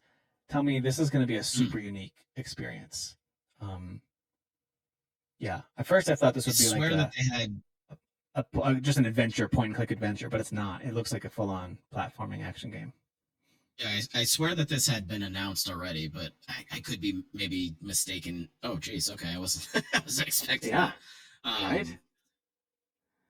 I could be mistaking it for something else, but this looks super rad for sure. Yeah. I think I'm really intrigued by this game. The Eternal Life of Goldman, which did not get a release date that I could see. It just said like wish list now from what I saw. Hey, let it cook. Dude, for real. Yeah. But it's coming to all platforms when it does drop. So there you go. Cool. Eternal Life of Goldman. That's the main one I wanted to highlight. There's also Titan Quest 2. If you like ARPGs, I think people are pretty excited for this one. It's been a long time coming. I feel like we've heard about Titan Quest 2 a lot. There's also this game coming out that reminds me of Crusader Kings called The Guild, Europa 1410. It's got a little bit of a city builder element to it, it looks like, but there was like a live action, this live action trailer mixed with some Oh, gameplay moments. So it's kind of unique, okay. a little cheesy, but like sort of effective as well. But basically it's telling you how you can pick your path between like soldier or thief or blacksmith or whatever. So I don't know exactly how the game's going to work. It does talk about your genealogy, like expanding your family tree and stuff like that. So I don't know. I'm curious about this one. It's clearly got city building Yeah. and yeah. So no idea. Interesting. Yeah, I have no idea if it's any good, but I'm curious about that one. Same with Gothic. I never played Gothic. Did you ever play the Gothic games? No, I haven't played any of these. I've heard I of don't them even for know sure. anything. I don't even know anything about them, honestly. I kind of thought like, oh, I think this is like a first-person dungeon crawler. I think I'm way wrong because I think it's a third-person action adventure RPG game. That's what it seems like. Okay. So the actual, let me get to the Kind of remake Elder Scrolls footage. esque a little bit. Yeah, but just third person. But yeah, that's what it looks like. Yeah, Like I says, actual yeah. Okay. gameplay. But fair to say. So yeah, and Gothic remake is a 2026. I think it said early 2026 release. So it's not coming out this year, but I know people were pretty amped for that. That was one of the things I saw in the comments for the THQ thing. I just want a Gothic release date. So there you go. Okay. Gothic remake Yeah, this looks cool. is on the way, and I guess they're re-releasing some of the old. This is the old games. You can get the complete version of one, Yes. two, yeah. So and is there three? Yeah, and three. So there you go. What did that say? 2026. You can get one, two, and three as well. All right, and then we saw more from this creepy game Reanimal, which has already been announced from the creators of Little Nightmares. Yep. Looks terrifying. Yeah. Oh, there's combat in this one. Uh-huh. Okay. And again, That's cool. brilliant use of lighting, which they are already really good at, of course. Yeah. What the heck? Yeah, they make That's some creepy, dude. creepy, like just creepy doll vibes because you're like this little doll-like person almost. Mm-hmm. Yeah, a little nightmarish, but so intriguing. So this team is Yeah. very creative. So Reanimal, first quarter of next year is when that's slated for. Speaking Hmm. of Elder Scrolls, there's one that kind of looks like those games called Fate Keeper. They said it was made by a team of 10 passionate developers. So I don't know what to Oh, expect with a game okay. like this because it looks like it's a AAA, double A trying to be a big game, and if it's 10 people, that's unbelievable. So anyway, very Elder Scrolls Okay. looking at a glance. Yeah. Good for them. Good Good for for them. you. So Oh, yeah, that thing Fate looks gross. Keeper. I mean, it Oh, looks that good. looks I cool. mean, the vertical slice you can get in trailers. I know that you never know if you're getting something honest, but this looks I really mean, promising. if this is Unreal Engine like 5, like that does a lot of the heavy lifting, right? Because games just like automatically look detailed, right? In Unreal Right, Engine, I feel like. right. Yeah. So this one looks Yeah, interesting. I could be thought I'd interesting. highlight that Fate Keeper. And then we get to the final announcement, which was just a teaser for the fact that Darksiders Ooh. 4 is on the way. Just a super short teaser for that. Wow. So that's all we really saw was the Culmination, Tim. Culmination. culmination. Yeah, absolutely. This has been the plan the There, whole time. there's. All four of the horsemen getting their own game. I mean, it makes sense. It does make sense. I only ever made serious progress in the first one, although I didn't even finish that one. I've got the third one. I don't think I own the second one anywhere, but I know it's out everywhere. So it's just a series that I've always kind of been adjacent to and kind of interested in, but haven't really dove in. I did think the first one was a really competent God of War like when I played it back in the day. Yeah. That was a pretty solid God of War like. I think I beat the first one. That's the only one I've beaten. Okay, yeah. All right, well let's close out with a couple of headlines, and then we'll get out of here.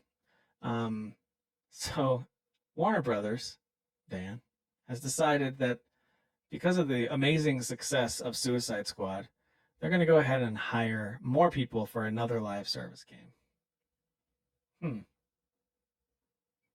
Initial thoughts.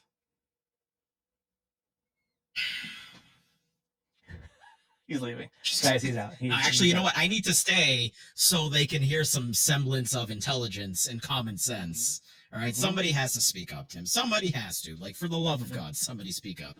I mean, because what is going on? What is only happening? prediction I can make is that it will be an IP that people love, and they're going to make a game that no one likes to play out of it, just like Suicide Squad.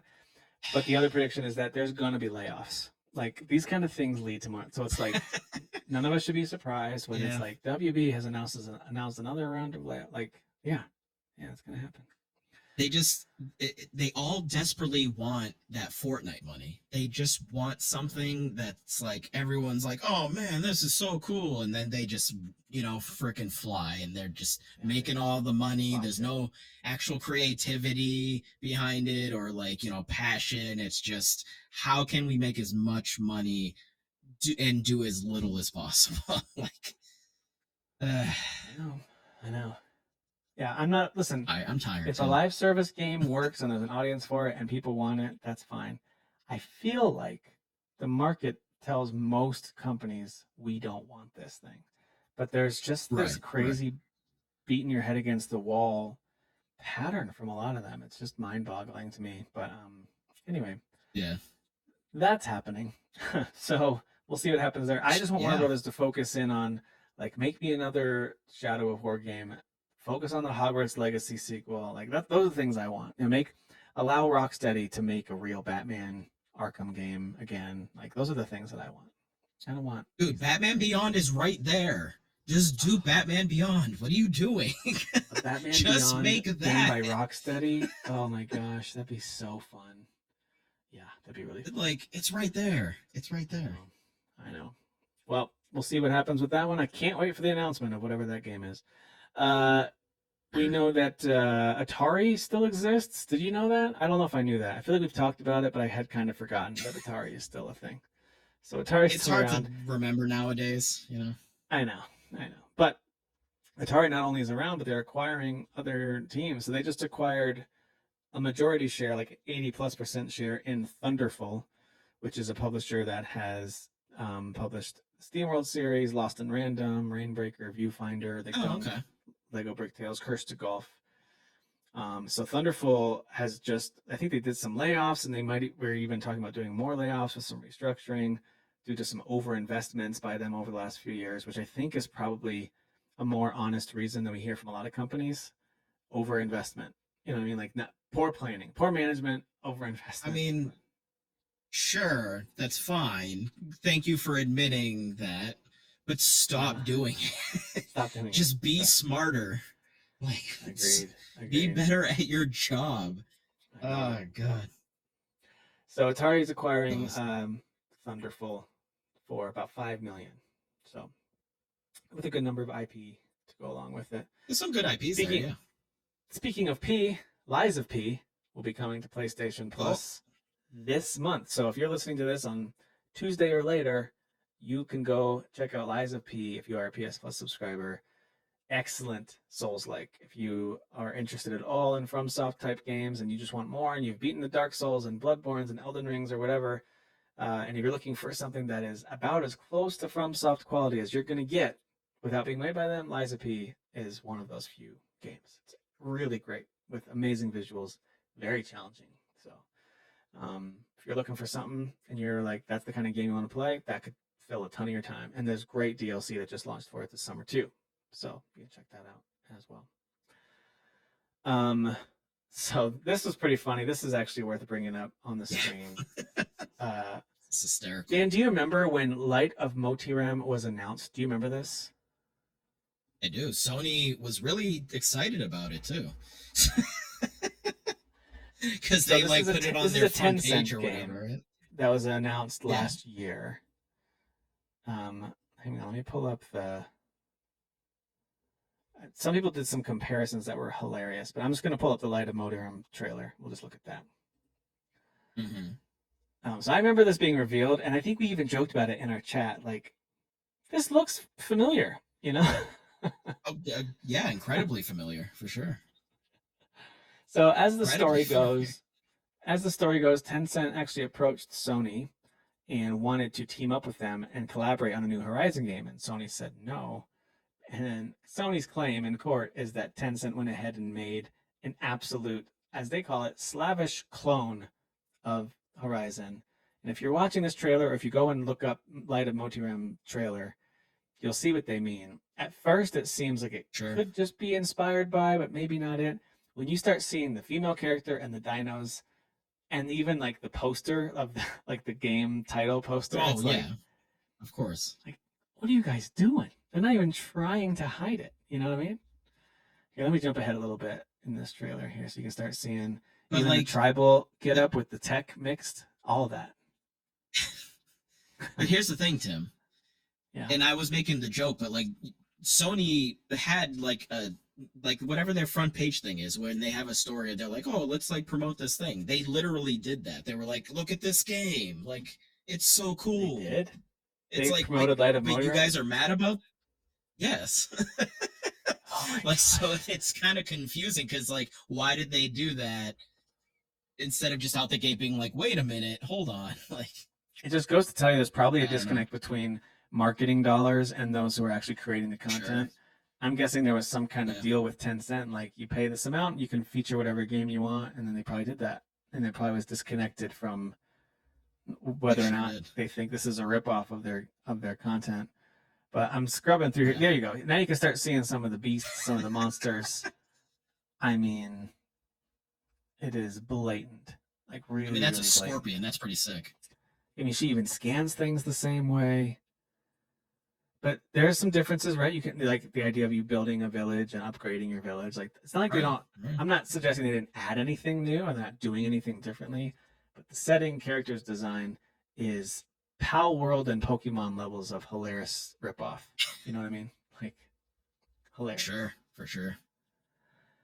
Like obviously it looks like the weapons are going to be different, right? Using a giant hammer, little monster hunter Yeah, it mixed in almost. with, yeah. Yeah, I was gonna say Monster Hunter. Yeah. I don't know, I'm not saying man. it Like doesn't look cool. this is. I kind of want to play it to be honest with you, but yeah, it's rough. It looks competent. So, Yeah, it looks competent. it does look competent. I mean, Tencent is no slouch just in terms of their funding. They can pay to either get the tools needed or the developers needed to make something that works. I gotta get to this final shot here. I feel like there was a final Aloy, shot of the not knockoff Aloy character. Yeah, maybe there's not. But the thumbnail that I saw at one point somewhere had her standing on the ledge overlooking what looked like the big giraffe monster. You know, I was like, what are you guys doing? Anyway, so Sony is officially suing them. I am curious to see how that plays out as well. So, yeah, for sure. anyway, we saw a little more about Battlefield 6. They are going to, I mean, there's rumors that they're launching in October. I don't know if that's been confirmed yet or not, but Battlefield is still a thing. Yeah, we'll see. So they revealed more of their multiplayer. The composer from the Xenoblade Chronicles series apparently is fueling some rumors based on their activity on social media that there might be a new entry on the way. We don't know. It hasn't been announced yet. That would be a really cool announcement at an actual big Nintendo Direct, like we talked about before. We be excited to see one of those. I would guess it'd be like a coming in 2026, and that could be their big like summer or fall release or something like that. But that'd be exciting. Dude, those guys are machines, just absolute monsters. No. Like they just pump these massive games out, like holy crap. Yeah, they must have just this. They must have an insane workflow. Like they probably don't kill a lot of time checking. I don't know. Yeah. There's some kind of process that they're able to streamline, which is amazing. I feel the same thing about the guys who are. I forget the company who's in charge of the Yakuza series with Judgment and all these other games. Like, oh sure. I feel like there's just a workflow, and yeah, maybe some of it is like poor treatment of people. I hope not. I hope that's not the case. That there's no crunch or people mistreatment. Yeah. But there's something going on with their workflows that's just far superior to what you see with some of these other studios that take 8+ years to make a game. And Square. yeah. Um, Bioshock 4, their leadership was replaced. I thought that was kind of interesting. Um, I had forgotten they announced Bioshock 4, but the Yeah. creative director is in a publishing position now. Studio head Kelly Gilmore has left their role. So, like, the developer, Cloud Chamber, who's behind Bioshock 4, they're saying they're still committed to delivering an excellent game for fans, but swapping out leadership makes me go, like, Yeah. what happened? Are you rebooting the whole Right. You know what I mean? Makes you wonder what's going on. But do you care about a new Bioshock game? Is that something that gets you like, yeah, let's do it? Or are you kind of like, either way, you don't I care? mean, it's tricky because Ken Levine he's the brains behind that. Like he created that series, so it's I'm an optimistic person where it's like, well, I'm curious to see what someone who maybe understands that universe really well and like their take on it. Um and like have a really unique setting. Don't do underwater again, don't do the sky, do something else that's different, from that, but like feels like BioShock. I mean, I think there's always potential, but yeah, like you're missing like the main piece there, which is Ken Levine. He's making his own BioShock basically anyways. So. Yeah, true. What's the name of that one? Judas. Judas. That's right. Yeah. So I don't know. I'll keep a positive mindset on that. Yeah, yeah. I never did play 2. So I played 1, loved it, Yeah, I classic. never did either. I kind of knew what was going to happen though, so I didn't get the same like feeling that a lot of people got to experience, which I was sad about. But whatever, it's fine. I still enjoyed it a lot. And Bioshock Infinite, I think, is incredible. I think that game, start to finish, is just so good. I loved Infinite. Yeah. I never did finish 2. I played a little bit of 2. Never finished it though. All right, a few more quick things. No, 2 of them are Switch related. One, Switch prices are about to go up, which is no surprise really. Like, the economy of the world is in turmoil and things aren't settling down anytime soon. Sure. And I don't know. I'm not saying I can make better decisions, but it certainly makes you scratch your head a bit as things keep happening. I will say this though, the Switch 1 prices going up, but as far as I can tell, they confirmed that Switch 2 prices aren't expected to be affected, at least not with this same price increase. Doesn't mean they're not going to. Okay. But the estimates that people are seeing based on like some outlets that have already kind of let the prices leak a little bit, by the time this weekend is over, they'll be up by about $40 to $50, depending on which model you're getting, like OLED versus regular Switch 1 versus, so yeah, it's weird because I feel like we're so used to console prices as a generation gets older dropping. Like, hey, we're dropping the price by $50. Right. Like, that just hasn't happened from Nintendo since the Wii U when they stopped making it. You know what I mean? Because it was failing. Yeah, I guess the Wii, right? They dropped the price on that and made some more slim versions of it, or sleek versions of the Wii. But anyway, I don't know. So there you go. The prices are going up, but even with that kind of news, Nintendo Switch 2 is selling absolutely crazy, up to 6 million in sales. I believe it is the fastest selling video game console ever. I'm pretty sure. Jeez. And Mario Kart World is at 5.6 million copies already. So, yeah. I'm sure that also plays into it too. They're like, well, listen, everyone was complaining about there seeming like there's no games when this thing launches, and yet you're all buying it, so we're going to raise the price of the other thing too. Yeah. I mean, I'm with you. Yeah, it's one of those, they compare it to the same launch window time frame, like PlayStation 5, for example, impossible to find for a long time, as we all know, as we experienced. Yeah. They had, in its first 7 weeks, 4.5 million. Now, of course, we know they suffered from stock shortages. So, how many more million would that have been in that time frame? I don't know. You can make an argument that it would have been equal, or maybe even more than what the Switch 2 is selling. But all you can compare is what's actually been sold and actually shipped. So we just know the Switch 2 has been the fastest selling console pretty much ever, I'm pretty sure. So there you go. And of course, experts are saying this is just showing that Nintendo fans were just really hungry for new hardware. So it's fair. I mean, the Switch was out for what, 7, 8 years? So It was. Yeah, it came out over 8 years ago by the time the Switch 2 dropped. So yeah. Yep. yeah, Last but not least, I'll end on a positive note just because I like the thought process. I will not stop, by the way, celebrating Claire Obscure Expedition 33. I'm not going to stop doing it. But their dev team over at Sandfall, they have been asked, like, hey, with the incredible success of your game, what are your plans for what's next? How are you guys planning on growing? And I think the assumption most of us would make is that, yeah, when you have a huge success, you grow the team and you expand, you spin up more projects, you get that's usually what you expect. CDPR did it, so many other companies do it. And they said they actually have no plans right now to expand. That doesn't mean they're not going to hire anyone, but they're not planning on expanding their overall team size because they were like, we think this is the yeah. perfect team size to make the things we want to make. And I was like, dang, good for you guys. Yeah, keep it nimble, keep it light. They're not wrong. Look what they made with 30 people plus, some whatever you want to call it, the outside people, like but contracting work and stuff like that. Mm-hmm. Yeah. Like, I mean, look what they made out the gate, their first game. Like, so, crazy. Yeah. Yeah. Impressive. Look at them, Square. Do what they did. Make more teams that are nimble and smaller with a clear vision. They visited Square, right? Or they visited Kojima. I know they visited Kojima's office. They did visit Square. No, it showed pictures of them like in the Square offices with some of the executives there, like in front of the Cloud statue that's there. You're right. Yeah, they did, which I think is really cool. I think, listen, it's easy to take a crap on these big companies like Square and Ubisoft and whoever else, and EA, whatever, Activision, Microsoft. But when you see them actually extend an olive branch and even acknowledge, like, we want to do what they're doing, like they figured something out. I do kind of like that. That the description of that meeting was that they just sat down together to talk about ideas and the future of their kind of games and what they want to make. And anyway, apparently it was like both teams sharing and learning from each other, which I think is really cool. So, yeah, there's nothing wrong with being humble, regardless of size. Even if you're a big company, this clearly you can learn from the little guy.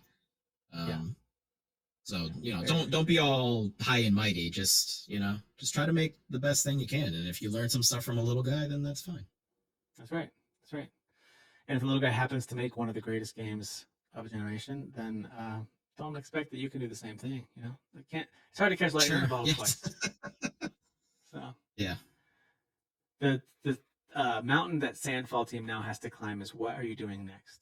Are you making DLC for this game? Are you making a straight up sequel? Because they do leave some threads dangling for this universe they've created on directions it could go. There's a few little pieces, which by the way, if we do a spoiler cast, we can talk about those, where we think they would go next or how it would, like what shape would that take, and how do you recapture that when the game explains everything to you, and part of the magic of the first one was thinking something. You know what I mean? Like, I don't know. It's a tough hill to climb. Or do they go brand new again, start from scratch, new concept? Who knows? I'm up for whatever they want to do. Man. I definitely think new would be best, because I don't know. I feel like for the most part, what story they told there, they like began it and bookended it really well. Like, you could make a universe out of it, but then like people are really cynical. So like the second you start talking about universes, people are like, oh, okay, now you're gonna milk this. Like, so it's like you kind of have to like think about stuff like that too. So I don't know. I would love to see something new from them for sure. Me too. Yeah, I want them to keep flexing those creative muscles, and you don't want to get stuck into an IP. They could actually set a new precedent of, it's okay to make a standalone game that lives on its own as a really great piece of media, start to finish, and it doesn't need to have a sequel with returning characters and stories. Like, you can. I know it's probably tempting to do that, but they took a lot of risks with that game. I wouldn't be surprised to see them take risks and go a totally new direction as well. Yeah. And with a small team like that, you've got the freedom to kind of pivot and throw out all kinds. I bet you they've got crazy ideas on the table right now. If I had to guess, they probably have crazy ideas on the table. So, sure. And I mean that in a good way. Absolutely. So, anyway, all right. Well, I think that does it for us this week. Unless, Dan, is there anything else that you wanted to shout out before we close out, whether it's a game, a movie, or any other Twitch streamers that are just good people? The person that I was referring to playing Ready or Not, he plays a lot of like retro stuff and like some horror games too. Fox Plays Official. There you He's go. super funny Australian guy. He's hilarious. He's like Australians are they just have a vibe about them because there's a few Australian like streamers that I'm familiar with, and like so him and then these two other guys, they like call each other like brothers because they're pretty close. They're not actual Nice. brothers, but and they just have like just a good sense of humor. And like in other countries like the UK or in Australia, pardon my language, Tim, but they use certain words as a term of endearment, like Sure so they do. drop that a lot. Whereas here it's like, whoa, don't say that, and there it's like, Here it's a you say it to conversation your ender, buddy. Yeah. Yeah. So yeah, he's got a good sense of humor. He's a funny dude. He wears his heart on his sleeve. He just is who he is. He's just there's no facade there. He's just either you like him or you don't type of thing. And I think he's a funny guy, and he's actually a really nice guy. And Nice. he's just very honest and blunt. So if you like that sort of thing, if you find that refreshing, you want to watch somebody who streams who's just genuine and funny and upfront and isn't trying to bullshit you, and go check out Fox Plays Official. Nice. All right, good shout out there. All right, that'll do it for us this week. Next week, we'll talk a little bit Mafia Old Country and a few other things that are planning to hit the airwaves. And if we are able to, we will plan on recording at some point a spoiler cast for Clair Obscur Expedition 33. So we can stop talking in circles about some of the things that happen in that game and really dive in to the meat and potatoes, as Dan would say, of that story. There's a lot to unpack there, so I'm really excited to do that. But anyway, thank you all Paint for and listening. the paintbrush. That's right. Lots of painting situations happening. Thank you guys for listening. Thanks for watching. If you haven't played it, go play Clair Obscur. Go play it. It's on Game Pass or buy it, and it's amazing. So, all right. See you guys next time. What are you doing? Why aren't you buying it?